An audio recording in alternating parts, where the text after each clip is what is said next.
السلام عليكم. لايك وشير وادعم الفيديو علشان يوصل لكل الناس. احنا عدد المشاهدات كتير قوي بس محدش بيعمل اشتراك في القناة. ارجو اشتراك ولايك.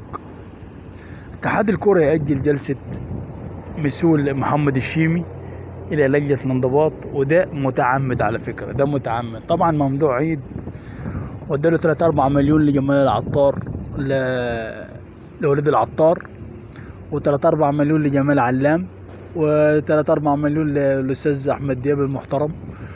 كلهم طبعا محترمين بس بياخدوا فلوس عشان يدمروا النادي الاهلي. بياخدوا فلوس عشان يدمروا النادي الاهلي.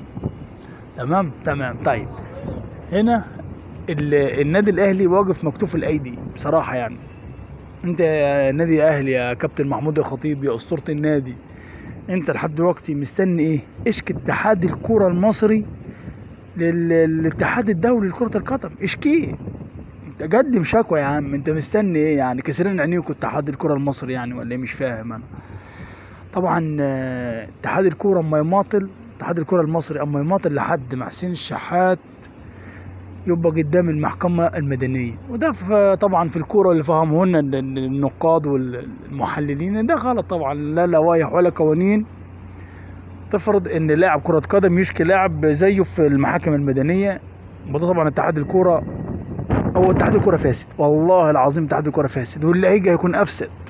يعني اللي هيجي كان جمال علام هيكون افسد من جمال علام. كله ما يدمر الكره المصريه ويدمر النادي الاهلي. ما علينا. طبعا هم عايزين يخلوا اللاعب الاهلي يروح للمحاكم المدنيه ويقف قدامها طبعا ويتجرجر. كابتن محمود الخطيب انا بطالبك تشكي اتحاد الكره المصري. اشكي اتحاد الكره المصري، اتحاد كره القدم الدولي يا باشا. ماشي. وليد العطار هو السبب ان الاهلي يخسر دوري ابطال افريقيا قدام الوداد في المغرب في كازابلانكا. جمال علام متماطي ومتماطل في ادعاء يستدعي محمد الشيمي الى لجنة الانضباط، واللاعب يتهرب كم مرة. واتحاد الكرة فاسد مستني حسين الشحات وممدوح عيد اللي انا عمري ما سمعت عنه يودوا لاعب النادي الاهلي المحاكم المدنية. يا كابتن محمود اشكي نادي بيراميدز، اشكي نادي بيراميدز واشكي اتحاد الكوره. اتحاد الكوره فاسد واللي جواه افسد. اقسم بالله فاسدين كلهم. فاسد جمال علام، فاسد وليد العطار، فاسد الحاج عمرو حسين، فاسد الاستاذ احمد دياب. كلهم فسده، اقسم بالله كلهم فسده، وكلهم يحاربوا النادي الاهلي. حتى هنا بريده اللي في الاتحاد الافريقي بيحارب النادي الاهلي. كله بيحارب النادي الاهلي. ارجو من كابتن محمود الخطيب ان هو يقدم شكوى في نادي بيراميدز وشكوى في اتحاد الكوره.